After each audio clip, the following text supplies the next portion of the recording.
இன்னைக்கு நம்ம தேங்காய் சட்னி வேற ஒரு மாதிரியான ஸ்டைலில் நம்ம வைக்கலாம். அதுக்கு முதல்ல அரை மூடி தேங்காய் எடுத்துருக்கோம். அதை நீங்கள் எடுத்துக்கோங்க. இதை நம்ம ஒரு திருப்பிடலாம். அப்போ நீங்கள் உடச்ச கடலை போட்டு அரைக்க கரெக்டாக இருக்கும்.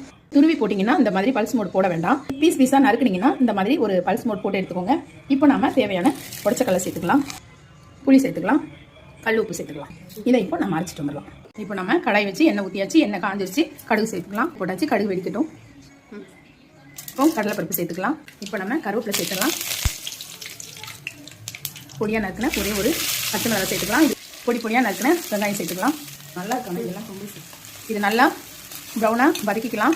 நல்லா ப்ரௌனாக வந்துடுச்சு. இப்போ பொடியாக நறுக்கின ஒரு தக்காளி சேர்த்துக்கலாம். தக்காளி நல்லா வதங்கட்டும். உங்களுக்கு காரத்துக்கு தேவையான அளவு குழம்பு மிளகாத்தூள் சேர்த்துக்கோங்க. நல்லா வதங்கட்டும். மிளகாத்தூள் நேடி போகட்டும். அரைச்சி வச்சுருக்கோம். அந்த கலவையை இதோடு சேர்த்துலாம். நீங்கள் எப்போதும் அரைக்கிற சட்னி மாதிரி இல்லாமல் இது நீங்கள் சப்பாத்திக்கு, தோசை, இட்லி எல்லாத்துக்குமே ரொம்ப நல்லாயிருக்கும். இதே மாதிரி செஞ்சு பண்ணுங்கள்.